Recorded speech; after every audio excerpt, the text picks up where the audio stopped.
दोहा meeting हुई थी 18 फरवरी और 19 फरवरी को। तो दोहा मीटिंग में होने के बाद अब रिएक्शन आने लग गए।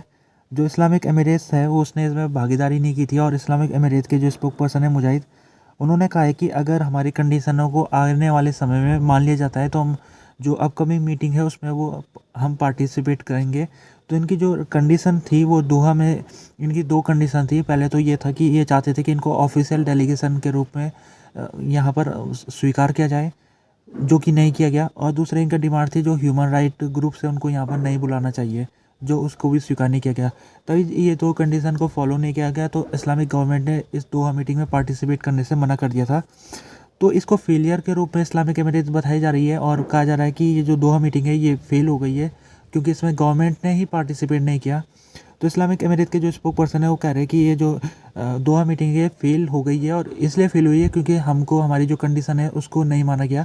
जबकि जो दूसरा रसिया है उसका भी स्टेटमेंट आया है, और रसिया ने भी कहा है कि जो दोहा मीटिंग है उसमें अफ़गान गवर्नमेंट के रिप्रेजेंटेटिव को आना चाहिए था, और जब तक वो नहीं आएंगे तब तक कोई भी मीटिंग फेल ही होगी। क्योंकि जो अफ़गान गवर्नमेंट है वो इसी के पास पावर है, तो जब तक उसको शामिल नहीं किया जाएगा तब तक ये मीटिंग में सफलता नहीं मिल सकती है। जो अमेरिका है, अमेरिका के जो स्पोक पर्सन है मिलर, उन्होंने कहा है कि वो सरप्राइज़ नहीं है जिस तरह से इस्लामिक गवर्नमेंट ने आने से मना कर दिया था। और वो कह रहे हैं कि केवल एकमात्र तालिबान नहीं है जो कि अफ़गानिस्तान में है, और भी ग्रुप्स हैं और भी है जिनका स्टेक है अफ़गानिस्तान के ऊपर। तो मिलर कह रहे हैं कि हम उन सब शेयर होल्डर के साथ बातचीत करेंगे, चाहे वो ह्यूमन राइट ग्रुप्स हो या फिर अपोजिशन पार्टीज़ का ग्रुप हो। साथ में यूएस ने ये कहा कि वो अफ़गानिस्तान में इस समय 3 गोल है उसके। पहले ये है कि अफ़गानिस्तान हॉटबेड ना बने टेररिज्म का। दूसरा ये है कि जो अफ़गान गवर्नमेंट है उसमें सभी एथनिक ग्रुप का उसमें भागीदारी हो, सभी एथनिक ग्रुप्स जैसे पश्तून, तजीक, उज़्बेक, इन सब का पार्टिसिपेशन होना चाहिए। तीसरा उसने कहा कि महिलाओं के अधिकार महिलाओं को मिलना चाहिए। तो ये 3 गोल है अमेरिका के अफ़गानिस्तान में। तो ये मिलर कह रहे अभी एक माइनिंग होने वाली है, माइनिंग कॉपर माइनिंग है ये, और कॉपर माइनिंग अफ़गानिस्तान का एक कॉपर माइनिंग उसका नाम है आइनोला, मैस आइनोला। ये एक जगह है और यहाँ पर कहा जा रहा है कि दुनिया का दूसरा सबसे ज़्यादा रिज़र्व है कॉपर का यहाँ पर। और यहाँ पर चाइना इंटरेस्टेड है यहाँ पर इसकी खुदाई करने के लिए और इसको निकालने के लिए। तो चाइना इन्वेस्टमेंट करना चाहता है इस इलाके में। तो आज के दिन जो ministry of mines and petroleum है उसने कहा कि ये जो पूरा प्रोग्रेसन होने वाला है लगभग, ये जो यहाँ पर इंफ्रास्ट्रक्चर जो बनाने का काम है जिसके बाद ही खुदाई हो सकती है, वो काम के लिए हम बहुत तेज़ी से काम हो रहा है। ये जो ministry of mines and petroleum, ये अफ़गानिस्तान की मिनिस्ट्री है, इसने आज कहा है। और इसमें इंफ्रास्ट्रक्चर पहले तो यहाँ पर एक इलेक्ट्रिसिटी प्लांट लगाया जाएगा, और उसके अलावा कुछ और भी यहाँ पर काम करना पड़ेगा। तो इसके जो ये लॉगन जगह में पड़ती है, लॉगन जगह है अफ़गानिस्तान में, वहाँ पर ये माइन है। और ये जो माइन है, ये इस माइन को 1999 से ही चाइना इसमें इंटरेस्टेड था, लेकिन 1999 के बाद सिक्योरिटी इशू होने के कारण इस माइनिंग के ऊपर कुछ काम नहीं हो पाया।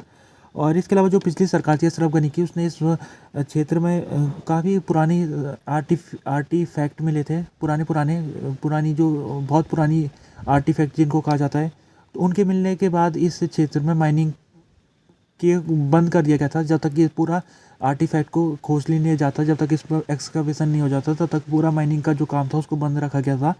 तो अफ़गान गवर्नमेंट जो अभी है उसने कहा कि हम जो आर्टिफैक्ट है उनको अपने पूरे तरीके से, जो आर्टिफैक्ट थे यहाँ पर पुरानी जो सामान था, जो चीज़ें थी, हमने उनको सुरक्षित जगह में ट्रांसफ़र करने वाले हैं। उसके बाद हम इसमें खुदाई की परमिशन दे देंगे, और यहाँ पर जो चाइना है वो इन्वेस्टमेंट करके यहाँ पर वो निकाल सकता है, कॉपर को निकाल सकता है। तो ये जो अफ़गान गवर्नमेंट है उसको उम्मीद है कि जब ये इन्वेस्टमेंट चाइना कर देगा तो एक तो यहाँ पर रोज़गार उत्पन्न होगा, हज़ारों लोगों को रोज़गार मिलेगा। दूसरा, कॉपर का जो पैसा है वो भी अफ़गान गवर्नमेंट के पास जाएगा, और अफ़गान गवर्नमेंट को इस समय पैसे की बहुत ज़्यादा ज़रूरत है। तो अफ़गान गवर्नमेंट चाहती है कि वो किसी भी तरीके से पैसे उसको मिले। दूसरा, कुछ दिन पहले तापी वाला जो प्रोजेक्ट था, तापी जो गैस पाइपलाइन है, तुर्कमेनिस्तान, अफ़गानिस्तान, पाकिस्तान और इंडिया, ये 4 देश है जो इस पाइपलाइन के तहत इसमें को कवर किया जा रहा है।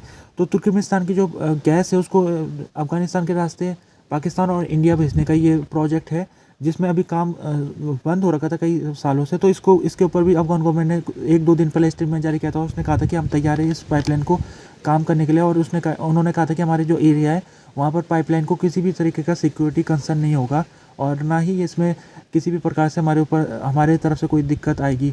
उन्होंने कहा कि हम पूरी तरीके से उसको सपोर्ट करना चाहते हैं इस पाइपलाइन प्रोजेक्ट को, और उसको प्रोजेक्ट को भी इसलिए वो सपोर्ट करना चाहती है क्योंकि जो अफ़गानिस्तान है उसको काफ़ी पैसा मिलेगा। जो ट्रांजिट का पैसा, यानी जो गैस जाएगी तुर्कमेनिस्तान से पाकिस्तान और भारत की तरफ, उस गैस का जो ट्रांजिट का पैसा है वो अफ़गानिस्तान को मिलेगा, जो कि $500 मिलियन बताया जा रहा है एक साल में। तो अफ़गानिस्तान गवर्नमेंट वो भी इसके ऊपर भी काफ़ी इंटरेस्टेड है